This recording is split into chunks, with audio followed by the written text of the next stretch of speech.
What up, though, Scare Squad? Welcome back to Scare Topic. I'm OC. Today we got the most dangerous fire tornado ever recorded. 2025 too. 2025. So yeah, this just happened. July 12th, 2025, LaSalle, Utah. She called the winds in the area squirrely and unpredictable, and when combined with the heat, a recipe for disaster. That a fire vortex, also called a fire-nado, started swirling over the Deer Creek fire in Utah. A fire tornado has been standing nearly stationary over the same patch of Utah desert for 12 minutes. It is 100 yards wide. Its winds reach 122 miles per hour, and it shows no sign of moving. Leave it alone. Leave it alone. Let it burn out. If it's not doing nothing like catastrophic, if it's not really damaging anything that's gonna be, that's property to the people and shit like that, leave that shit alone. Leave it alone. Try to put it out if you want to, but let it put itself out. You know what I'm saying? If it's too dangerous to get next to, let it calm itself down. The same way it brought itself up, it's gonna bring itself back down. If it's not moving, shit, I would have let it. Out of a wildland fire truck directly beneath it, a crew member holds up a phone and begins to film. Wow. And this how tragedy happened. Outside the windows, embers, sheet metal, and burning debris are spinning around the vehicle as the tornado tears overhead. Why would you want to sit here and record that? Away. Wow. Wow. Their radio are spinning around the vehicle as the tornado tears overhead. They cannot drive away. That's exactly what I said. That's what I just said. How the hell, why would you want to record that, bro? Now look, he's probably dead. He's probably dead. Their radio channels are overloaded with traffic from other trapped crews. They can only wait. This is the most dangerous fire tornado ever filmed. And I'm not saying don't record it. Like, shit, it's nature's wonder. Nature's wonder is always dangerous. It's always beautiful, but dangerous as fuck. So, record it, but be safe, bro. Keep your distance. Why would you want to get that close to fucking fire? It's literally fire. It's amplified fire at that. That shit is a fire tornado. It's fire with wind. It's even stronger. Why would you want to get close to that, bro? Keep your distance. I know you want to get the film. Get the film from a distance. It's called zoom in. You know what I'm saying? Zoom in. That's it.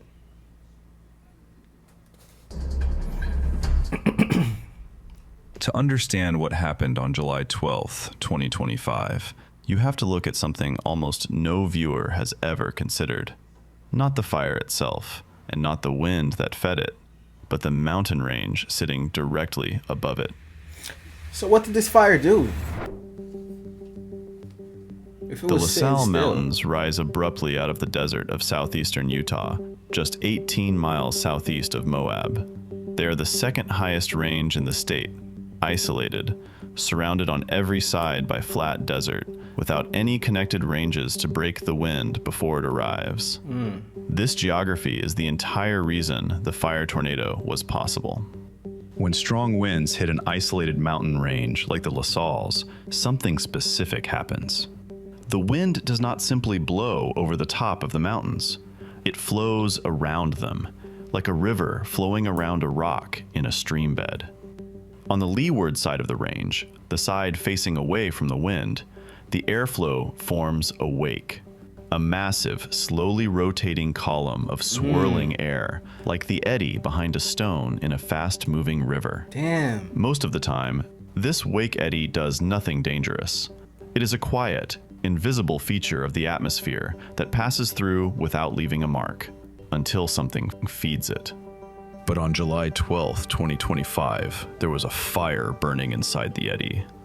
Neil LaRoe, a professor of atmospheric science at the University of Nevada, Reno, How the hell a later fire get described there? what that combination created. a fire burning inside one of these big wake eddies coming off the La Salle Mountains. Under those conditions, the fire's own heat column, the powerful updraft produced by hundreds of acres of burning pinyon and juniper forest, would begin to stretch and concentrate the rotation already present in the eddy, like a figure skater pulling in their arms and spinning faster. The mountains were already creating the spin. All the fire had to do was concentrate it. All it needed was a spark, and it got one. On July 10th, 2025, at approximately 3 p.m. Now, if they don't tell us how that fire got there, I'm going to hate this documentary. I'm going to hate it. Because I want to know how the fire got there. I don't just want to know it was a fire. Where did the fire come from? Shit don't just appear. The fuck? I'm going to really hate this video if they don't tell me where that fire came from. Fire ignited near State Route 46, just over a mile north of the small town of La Salle. Investigators later determined the fire was human-caused, the probable cause a pile of burning debris, with charges eventually filed against a 68-year-old man from Salt Lake City. Stupid. Within 5 hours, the fire ran 6 miles through dry sagebrush, pinyon, and juniper. By nightfall, it had consumed more than 4,000 acres. By the following morning, it had reached 8,300. Damn. The Deer Creek fire was not yet the worst thing in Utah. It was just another fire in a state that had already seen 563 wildfires that year. That was about to change. That changed at 12:40 p.m. on July 12th.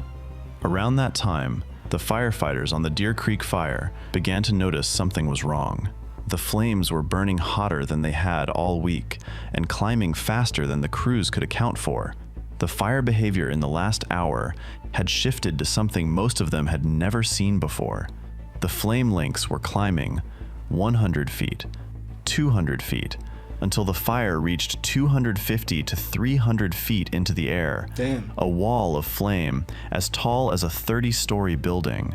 The sky above the fire turned a deep, unnatural red. Then it got darker. Then the column of black smoke rising above the flames began to rotate, slowly at first. The physics happening in the atmosphere above the Deer Creek fire at that moment were the same physics that drive conventional tornadoes. Powerful up-canyon winds from the south were colliding with northerly gusts rolling down off the La Salle Mountains.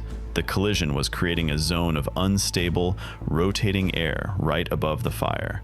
And the fire itself, burning with enough intensity to loft a smoke plume 16,000 feet into the sky, was acting as a massive chimney, concentrating the rotation into an increasingly tight, increasingly violent vortex. Crew leaders began radioing across every channel. Get away from it. Yeah. Move to safety zones. Go into the black, the already burned area where there was nothing left to ignite. Most firefighters made it. Some did not. At 1:03 p.m. Mountain Time, the fire tornado touched down a few meters east of Forest Road 201, and it doesn't move. The tornado is approximately 100 yards wide at it. Shout out to them firefighters, by the way. And let me say something real quick. Do y'all know that firefighters, they don't really, it's not the fire that killed them. It's not really the fire. It's the after effect. You know what I'm saying? From fighting so much fire, they get like lung failure and stuff like that, inhaling smoke and stuff. You know what I'm saying? That's what really kills them.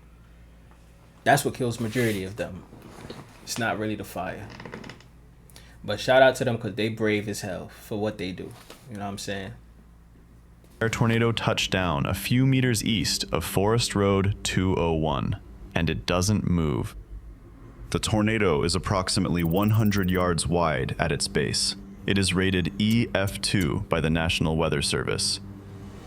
The same category as a strong conventional tornado with winds between 111 and 135 miles per hour. The top wind speed, later confirmed by damage assessment, is 122 miles per hour. What makes it different from every other fire tornado in recorded history is not its strength. The Carr Fire tornado in California in 2018 was stronger, an EF3 equivalent with 143 mile per hour winds. What makes the Deer Creek tornado remarkable is what it does next. It stops completely. A conventional tornado travels. It tracks across the landscape at 20, 30, sometimes 60 miles per hour. It is destructive because it is moving, because it sweeps across a path that can be miles long. The Deer Creek Fire tornado does not do that. It touches down.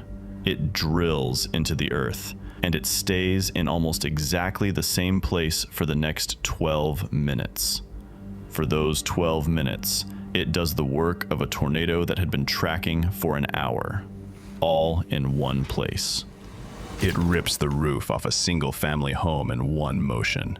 561 and bursting. There goes the roof. Damn.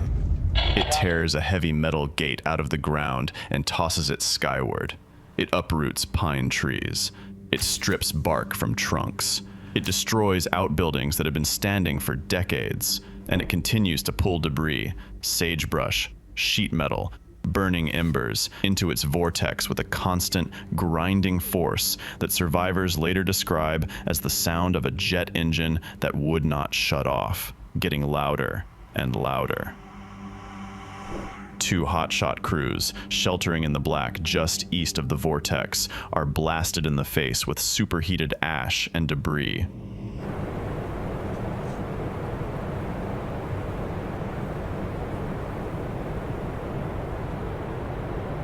Another crew, positioned to the south, describes the moment as being inside an ash dust storm. Go ahead, I see. Hey, did we get confirmation everyone's back in the safe spot?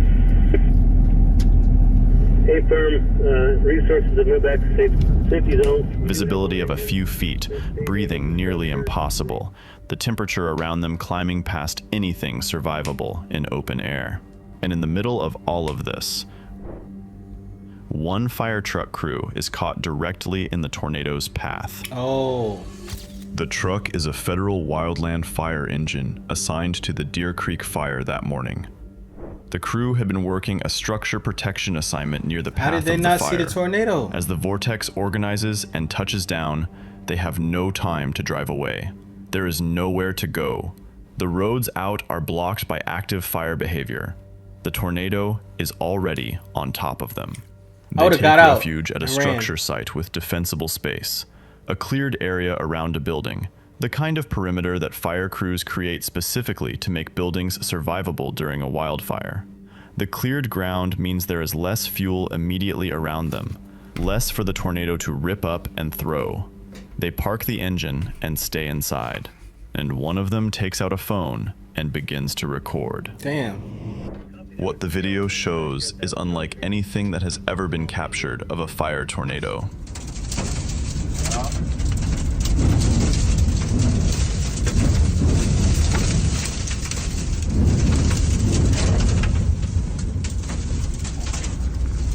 For 12 minutes, the crew sits inside their engine with a fire tornado drilling into the ground above them, I know they was waiting hot. for it to end, second by I second. know they was sizzling in there, bro. They're in the truck. Plus, they have the equipments on, bro. You know how hot they are? Those fire equipment suits is hot as hell, son. Them shits is hot as hell. They fireproof. Them shits is hot. Do you know how hot they are right now? Damn, son.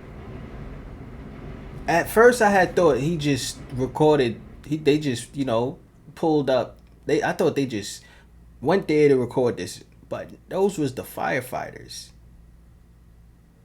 So damn. I mean, I ain't mad at him for recording it. He probably thinks this is his last moment. You know what I'm saying? I would've. But in a situation though, where you do see some, some shit going on with nature, and you feel like you want to take a picture or video, don't get that close. Don't get that close. And I hope you know that. I hope I ain't had to tell you that. I hope you already knew that.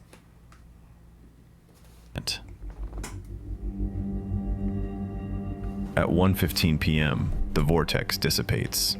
Remarkably, every single firefighter on the Deer Creek fire, across every division, including the crews blasted in the black, the team in the ash dust storm, and the engine crew filming from inside the tornado, walks away without a single injury, against all odds.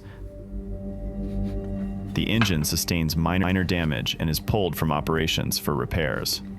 The residents of the neighborhood in the tornado's path had been evacuated the day before, when the fire first threatened the area. There are no civilian deaths either. The Deer Creek fire tornado is one of the most intense fire-generated weather events of the decade, and it kills no one. The Deer Creek fire continues to burn for another month. It crosses into Colorado on July 15th. It reaches 17,724 acres before being fully contained on August 11th, 2025. 13 structures are destroyed in total, 11 private residences, a U.S. Department of Agriculture guard station, and a communications tower that had provided internet service to an entire rural community. Residents have to temporarily relocate from Old LaSalle while the tower is rebuilt. So the Deer Creek fire was made from the fire in Utah? I mean the fire tornado? Wow. Okay. And it burnt. It did more damage. I think it did more damage than the tornado. Because the tornado didn't... It was supposed to do a lot of damage, but because it was a sit-in still tornado, you know what I'm saying? It was something different from what they used to. So it didn't really do much damage because the spot where it was sitting at, it was nothing to really destroy. You know what I'm saying? So that they got lucky right there. They got real lucky. But the fire actually spread, so the fire took out more. The fire did way more damage. The tornado itself becomes one of the most studied fire-induced weather events in the history of the National Weather Service. It is only the second EF2 tornado of any kind rated in Utah since the enhanced Fujita scale was implemented in 2007, and one of only a handful of fire tornadoes worldwide ever documented at that intensity. The video footage from inside that fire truck becomes a training resource distributed across federal wildfire agencies within weeks. Every fire season, crews working in the American West will now watch it before they deploy. There is something the Carr Fire of 2018 began that the Deer Creek Fire of 2025 has continued. In Redding, the world learned that a wildfire could build a tornado. In LaSalle, the world learned something harder to accept, that a fire tornado does not have to be the strongest ever recorded to be the most dangerous. It just has to stay in one place and keep going. The Carr Fire's tornado moved. And that's another thing too. The fire tornado is not like a regular tornado. It don't just push wind. It's pushing fire. So even though it didn't do any even though it didn't like it didn't land at a well populated area, you know what I'm saying, where it was a lot of houses and stuff like that, it still managed to create fire that spread it to the houses. So that's what's so fucking dangerous about these fire tornadoes. And they just now figuring out that fire tornadoes like exist. Like I think the first fire tornado is the one in California in 2018. I think that was the first one. I'm not sure, but I'm gonna have to look that up. I'm gonna have to go look up what's the first fire tornado. We might have to do a reaction on that. But this is fire tornadoes is crazy. They don't have too much of them. I'm pretty sure they don't. It did its damage in a path, and then it was gone. The Deer Creek Fire's tornado stopped. It drilled into one spot for 12 minutes, and it did its damage by not leaving. fire crews across the American West now train for both scenarios because the conditions that produce them are not going away. The dry fuel, the isolated mountain ranges, the collision of opposing wind patterns, the extreme fire behavior. All of it is becoming more common every summer, and with it, the chance that another wake eddy will catch another fire. They have the footage now. They know what it looks like from the inside. The question is whether the next crew that finds themselves in that position will have the same 12 minutes to wait it out, or if they'll get any time at all. If you've made it this far, then this story stayed with. Right. If you made it this far, you know, like, subscribe. If you're new to my channel, like, subscribe. If you're not new, go ahead and like and subscribe. But comment below, what was your favorite, well, not favorite, but you know, what was the most exciting part about this video? What was the most daring, you know, the most dangerous, most thrilling, exciting part for you? You know what I'm saying? Mine was the fact that the wind was the way the wind setup was on the mountain. That was real, like, wow to me. You know what I'm saying? I was real, like, wowed by that. That's crazy to me. I never knew that the wind can travel in two different directions at the same time. I thought the wind just go this way or that way or that way or this way. I didn't know it can mix up like that. But that, I guess that's what tornadoes do. That's how they form. The wind mix up. But yeah. And this fire, also I want y'all to comment below, like, why did y'all think this fire do you think this fire was, like, real bad or not? You know what I'm saying? To me, this was not. This was not bad at all. Nobody died. This wasn't bad at all. You know what I'm saying? It could have been worse though. Could have been worse. But the good thing about it is the fire, it goes slow, so people was able to escape it. You know what I'm saying? If the fire tornado was moving while it was burning, it would have been a lot of casualty, because the wind would have fucked a lot of shit up. A lot of things would have been messed up. People wouldn't have been able to run. You know, people would have to hide, and then it's hot, so you can't hide. You have to move unless you're underground. So thank God that tornado was sitting still. I feel like that's why it didn't do as much damage. They felt like it did do real damage, but it didn't. To me, it didn't. It did what a tornado would do. You know what I'm saying? But yeah, I'm gonna catch y'all on the next one. I'm out of here.